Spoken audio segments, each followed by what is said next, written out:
ka mɔgɔw ko hakito o la mun y'a to an b'o kɛ ni wagati surunyana n'an y'a teleya fana ko an ka dafa welelikɛla caman y'an wele ani mɔgɔ caman ye misasu natɔ fana la ko derisu in teleyali u t'o fɛ ko wagati kama an ka so ka derisu teleya ka dafa u t'o fɛ an ka derisu fɔ a fɔ cogo la u ka o de ka d'u ye parce que a bɛ nafa caman de las'u ma an kana teliya o de y'a to an ko ni wagati sera yɔrɔ min dɔrɔn u k'a fɔ an ka kuma jɔ ye derisu wɛrɛ inshallah an bɛ continuer an ka kumaw la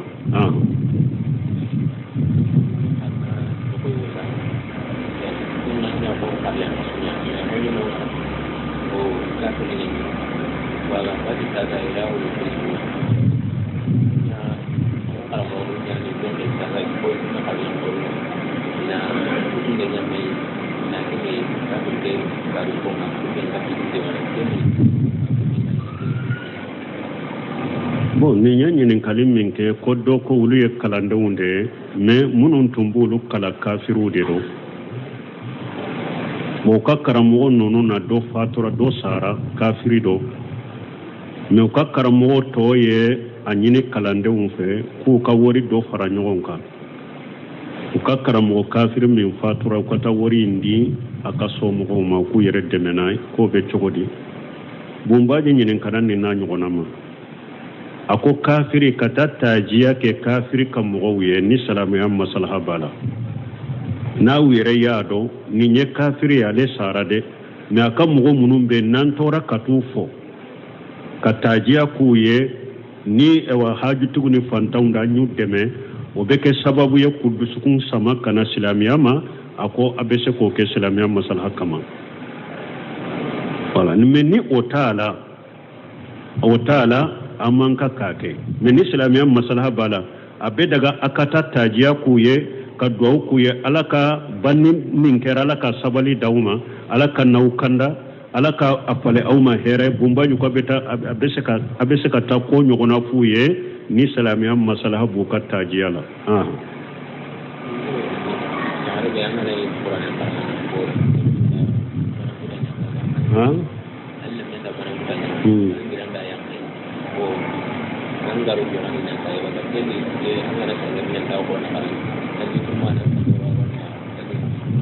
bon ko ni muso min e b'a kɛ ka kuranna kalan mais i den a ye banakota kɛ e wulila i ye kuranna kalan jɔ ka sɛnɛya ka don ɲɛgɛn na ka bɔ a donna ɲɛgɛn na ale de yɛrɛ taara haju kɛ ɲɛgɛn na ou bien a taara ka taa den ka taa sɛnɛya ɲɛgɛn kɔnɔ ka bɔ ko ni e nana ka sigi ka kuranna kalan na tuguni saliji wɛrɛ b'i la wa saliji ta wɛrɛ b'i la wa dɔɔnikibaw ka ɲɔgɔn sɔsɔ bɛ nin na dɔw ko ni ciden ko ma masa jakarahu faliyatawadda bon u ko ni e yɛrɛ ka ɲɛfɛla o u bɛ den ka ɲɛfɛla lawura o ko ni magara a ma ko saliji bɛ tiɲɛ nin bɛ dɔɔnikibaw dɔ bolo ni y'i den sɛnɛya a ka lawura kɔfɛla ni ɲɛfɛla ko i magara a ma sɛnɛyatɔ ko i ka saliji tiɲɛna i bɛ sagi ka saliji kɛ o bɛ dɔɔnikibaw dɔ bolo dɔw fana ko ayi n'i ye den sɛnɛya o tɛ saliji tiɲɛ minnu bɔ o jamakulu la ibn Usaymin rahimahullahu ale b'o ka den sɛnɛyali tɛ saliji tiɲɛ donc o la i bɛ se ka na continuer i ka kuranna kalan na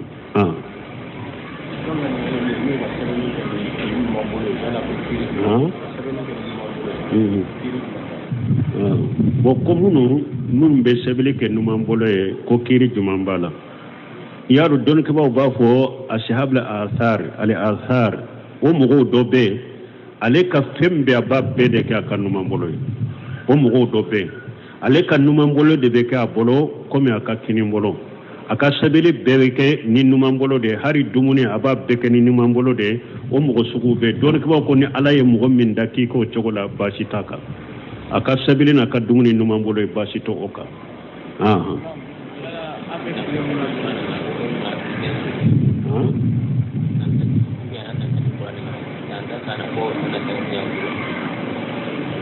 Bon koni kamma qur'ana la tenya ni be saliji fo ka saliji de ta o ni be qur'ana gafe ko ni de ta fo salli dafale ni ba ta ka boyno la fo saliji dafale de kasurula parce que amul ibn hajami kalle traba kon walla ñu masal qur'ana illa tahira comme wasi kana ma qur'ana la fo isene ale fo saliji kasurula ah yala amé wadi na est ce que mais pour me les gars qui la mo sa wa ko la kana kuma mo da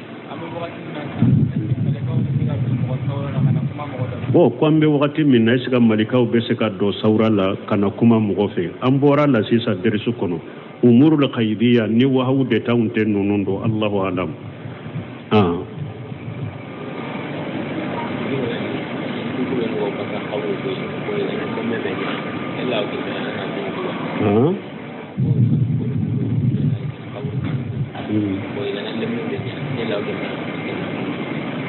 bon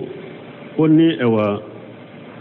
mangoro munun iride munun be bo kaburu la be de munun ke abe daga epu do na ya soro wolile amuri jamana nyemo ni famo ma mo balula parce que minya iride munun be bo kaburu so la otayira ko iride nunu so bilendo otayira ko iride munun so bilendo iride nunu bu chogo de la foite ulula uduni halala de foitula mais akasoro abe maraminna aka soro ni sariyate nu ba ubali utalila fo de ka kolosi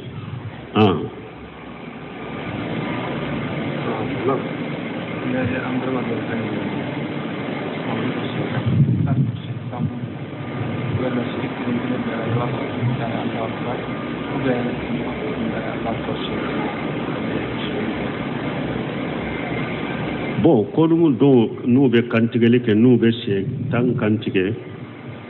ko se kelen kantigo to be bismillah fo ube ne bismillah fo se kelen ay be se ka tambe kantige no yalla na ya soro se tay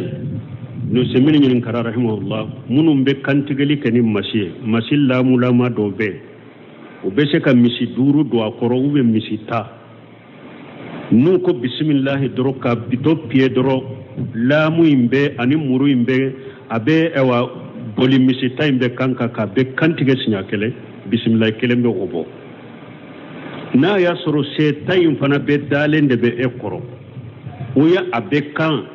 bila nyogon tilela kamuru janda se tayin be kanka de niko bismillah ya asama doraba be kantige basi to la bismillah kelembonya men ni ebe ni se kantige ko fili de kase wore ta foi ka bismillah de fo kurai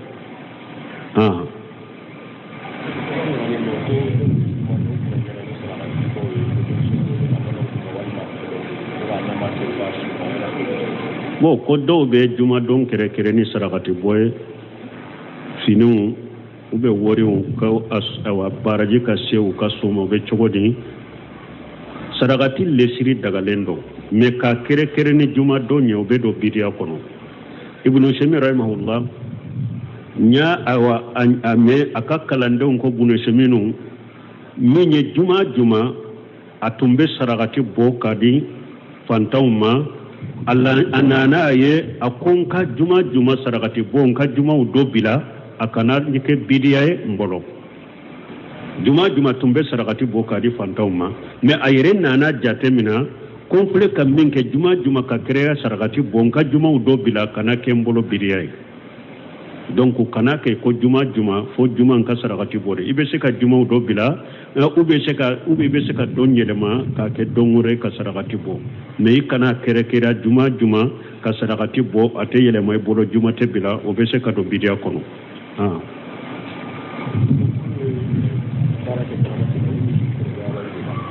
maro mshitumu bokuo kono kana mshitumu ko mshinu ni jibu tola sabu ni mshitumu de kitara na da wa lebe kuri do ko ko mshitumu wala na ko ko na sana de ko ko tola mshitumu na ko ko na ko ko na na ko ka ni ni ta tsara ko mshitumu wala ko bo ko nulu aya ko be garabali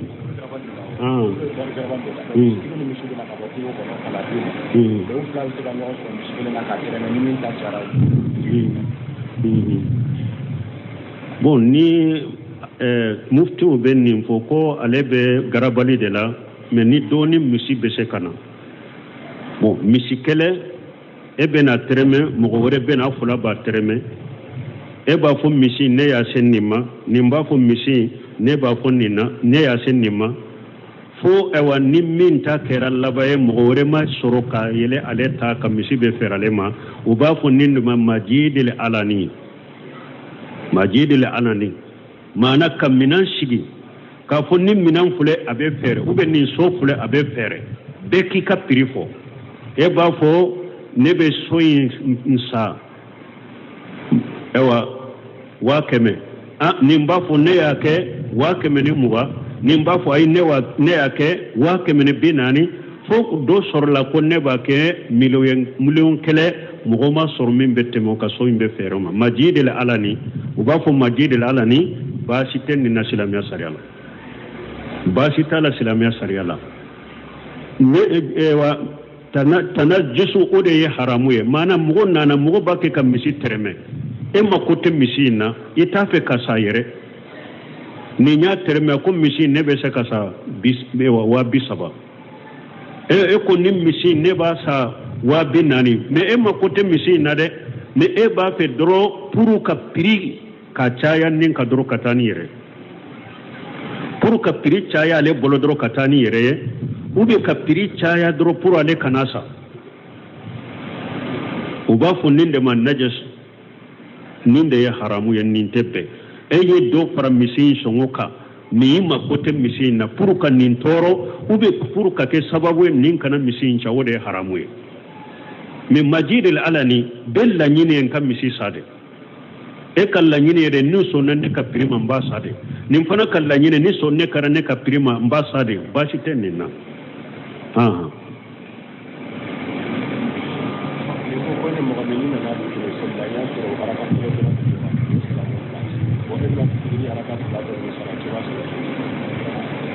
mo koni mogo mi e nana futurula e arakan kelen e ya soro arakan kelen de tora u ye salamu bila na ya soro ye o arakan kelen soro alimami bolo har o do nyo sara cogo foya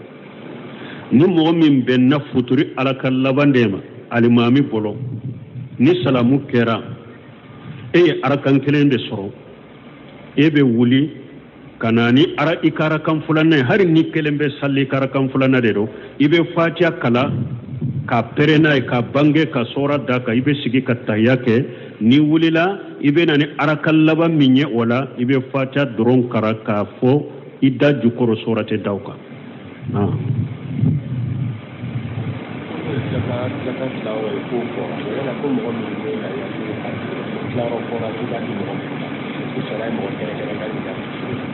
bo ko jaka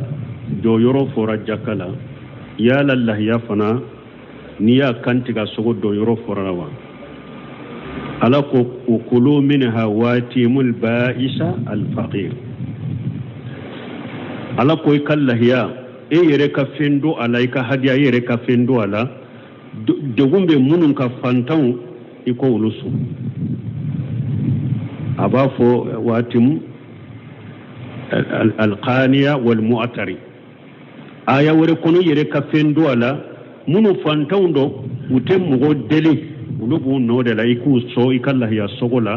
فانتام منو فنا بنا ويري يريلا كي دلي ميوتكما ne yere koni bado ninna na sogo inde kama ikudo fana so wala ibe fantawun so bo ne amakre kere ni fantawun do yala ko yere ka fendo ala ika fantawun so ne hari na e wallahi ya sogola iteru ikam mo nyuma buran hari ni se tugudo hadiya fana beseka ke akono misigine fantanta beseka bo akono hadaya fana beseka ke la ya sogo kono o ma kere kere ya ko ka di fantan roma fantam beseka so e beseka ewa ibranke de fo so hari ni se tigido e beseka iteri do so hari ne wa se tigido e beseka ka si ngondo so hari ni se tigido ewa femma kere kere ya fana lahiya la konni hakke de kabo doni ko ko ni kal lahiya sogo beddu hari na make sogo bu kelenye yo boko sarawatu wasara sogo bu kele ni ya boy kal lahiya la ko sarawata to ni ya beddu basitila ni kal lahiya sara kele yo boko sarawati ato ya beddu basitila na kera hari sogo bu kelen ko ni fendo ka bokono akadi fantama mi hakema fode ni do ba fo iki kala ya sogo tila saba ere katilanche e watila saba na du tila fulana iko ke hadiya ika mugo nyuma wika sigi nyogo wika tere wika bora iko doma bo tila e wa saba na doi iko di fantama do ko ibella ya tila ni chogola min tila chogo min fulani nye de la sabatile manala hadisa sabatile manala ikalla ya sogo ni koni sogo togobe minna iyo boko di fantando ma ube ko di sigi nyogondo madro o wasara ato yitai ha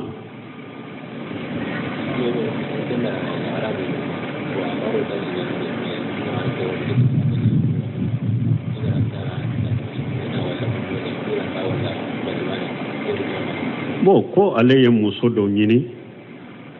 ko me ale ma muso in furu siri folo de ko me muso in be bolola kala ke cewu no fe ko ale ko muso in ko to ko muso in ko ale te ko bila yoronin kala ba bila doni de ci den ko fazfaru bi jati dini tarbati yadaka muso mi wali muso de ini wali cewu be bolola kala ke ninte dina tigi ni nyaka toye muso minye dina tigi ya jogo kani ikata do la iko nyini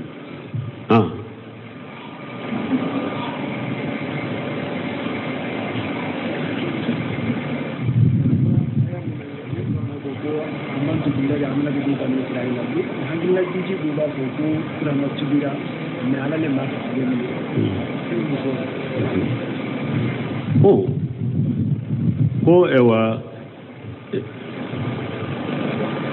ambora ya minna ko firawna na ko amantu billazi amanatu bihi banu israila ko halikina jugu do ba fo ko firawna tubira mi alama ka tubu mina aha tubira ke mi ama tubi wakati he alama ka tubu mina ama tubi wakati de la parce que Allah yofo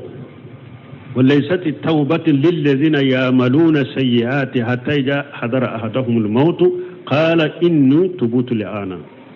ولا الذين ماتوا وهم كفار ولا الذين يموتون وهم كفار ألقوا وليست التوبة للذين يعملون سيئات حتى إذا حضر أحدهم الموت قال إني تبت الآن ألقوا تبت مغوية مغمون نوب بارا جوك فني سيانا نما وغتمي unini makara ya nyogo mina wakati mubafo sisan tubira ala ko tubute uluye ube ni munu sara uka kafiriaka tubute mina uluye donc ama tubu inke tubu wakati de la ama tubu inke tubu mina wakati la ala maka tubu mina chide fana ko inna allah yuqbalu tawbata ahadikum ma lam yugharqir akwala ba ka dola kelen ka tubu mina ninni makbo kan foyi gonon kono mais ni nana gonon kono ni boli be nyogona ni kon tubira ala makoti ka tubu la wakati donc firawna ma tubu inke tubu wakati de ama tubu inke tubu mina wakati de wala aka tubu memina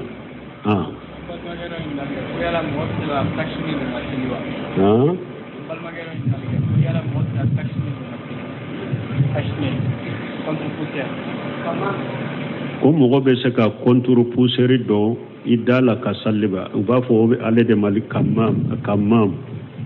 doni ke bawo ko wa ubado hadisa minna ko cidenye na har rasul sallallahu alaihi wasallam an yusalli wa huwa yatalassam wo ko ciden ko mogo kana salli ni daw ube nun da tugulendo atalassum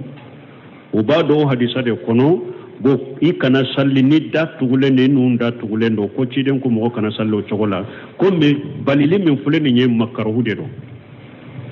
kana salli nun da tugulende da tugulendo makaruhu de do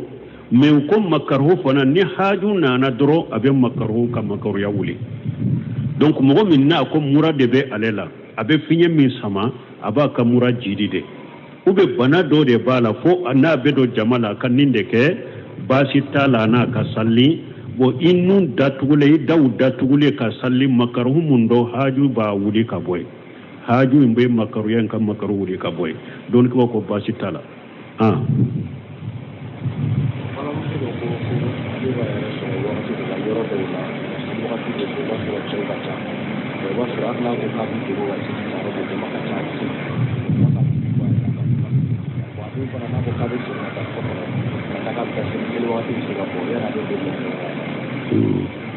Bon, ko an balimamuso dɔ ko ale bɛ taa jama yɔrɔw dɔ la n'ale ko a ka fini bɔ a yɛrɛ la ka saliji ta a tɛ se ka kɛ cɛw bɛ ale fana tɛ se ka sagi ka taa so kɔnɔ a bɛ fɛɛrɛ bɛɛ de kɛ i bɛ fɛɛrɛ bɛɛ de kɛ ka bɔ cɛw ɲɛkɔrɔ ka di ka saliji ta hali n'i bɛ don ɲɛgɛn dɔ kɔnɔ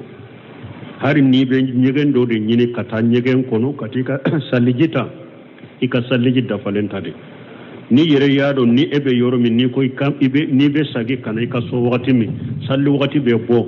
ni sali wagati kɔni sera cogo bɛɛ hadamaden bɛ sali cogo min i b'o de kɛ donc i bɛ fɛɛrɛ de kɛ ka taa yɔrɔ la i bɛ se ka saliji ta yɔrɔ min k'i ka sali kɛ ni cɛw t'i ye سبحانك اللهم ربنا وبحمدك اشهد ان لا اله الا انت استغفرك واتوب اليك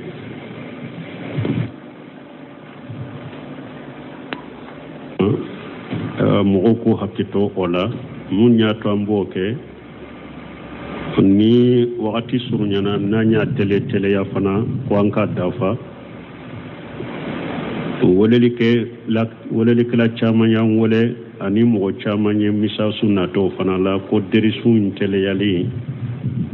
u t'o fɛ ko wagati kama ka so ka derisu teleya ka dafa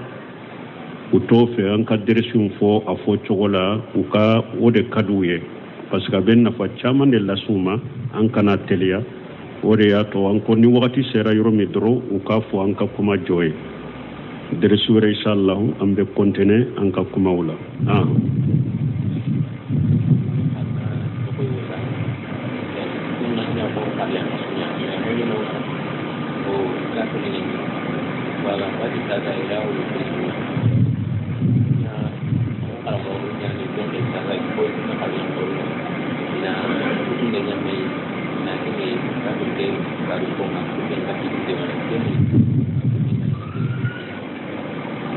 bon ni ɲɛ ɲininkali min kɛ ko dɔ ko olu ye kalandenw de mais minnu tun b'olu kala kafiriw de don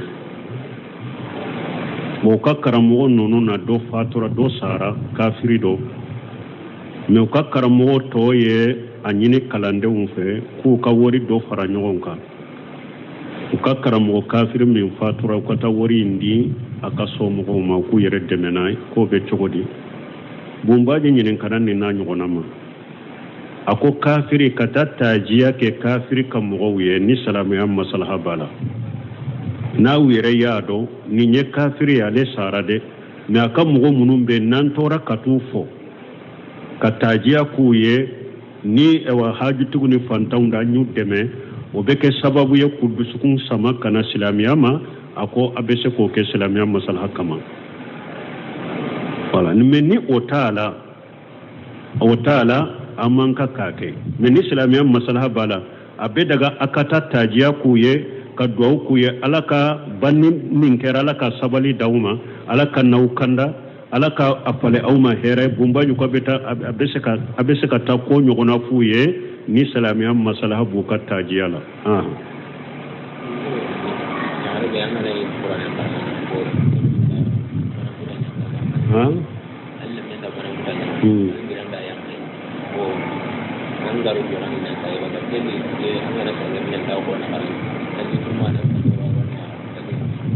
bon ko ni muso min e b'a kɛ ka kuranna kala mais i den a ye banakota kɛ e wulila i ye kuranna kalan jɔ ka sɛnɛya ka don ɲɛgɛn na ka bɔ a donna ɲɛgɛn na ale de yɛrɛ taara haju kɛ ɲɛgɛn na ou bien a taara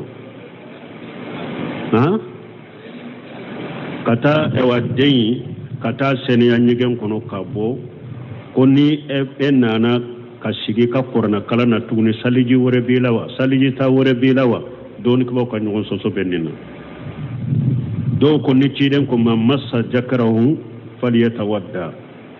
bon u ko ni e yɛrɛ ka ɲɛfɛla o ou bien den ka ɲɛfɛla lawura o ko ni magara a ma ko saliji bɛ tiɲɛ nin bɛ dɔɔnikɛlaw dɔ bolo ni y'i den sɛnɛya a ka lawura kɔfɛla ni ɲɛfɛla ko i magara a ma sɛnɛyatɔ ko i ka saliji tiɲɛna i bɛ sagi ka saliji kɛ o bɛ dɔɔnikɛlaw dɔ bolo dɔw fana ko ayi ni ye den seneya o tɛ saliji tiɲa minnu bɔ o jamakulu la Ibn Usaymin rahimahullahu ale bɔ ka den seneyali tɛ saliji tiɲa donc o la i bɛ se kana continuer i ka kuranna kalan na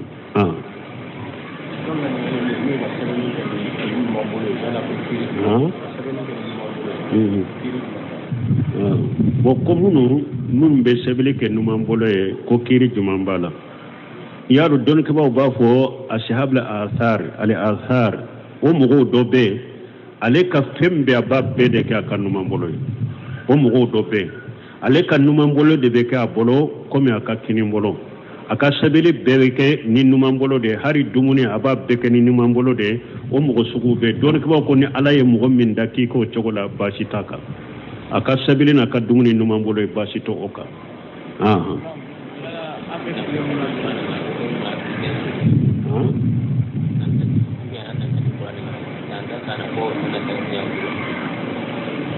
bon ko ne ka maga kuranna la a tɛ ɲa n'i bɛ saliji fo i ka saliji de ta n'i bɛ kuranna gafe kɔni de ta fo saliji dafalen n'i b'a ta ka bɔ i nɔ la fo saliji dafalen de ka sɔrɔ i la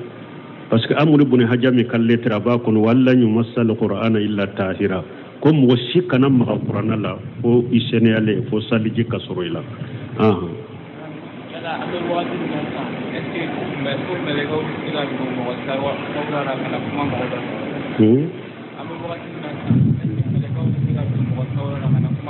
bon ko an bɛ wagati min na est-ce que malikaw bɛ se ka don sawura la ka na kuma mɔgɔ fɛ an bɔra la sisan derisu kɔnɔ umurul ghaibiya ni wahaw de t'anw tɛ ninnu don Allahu alam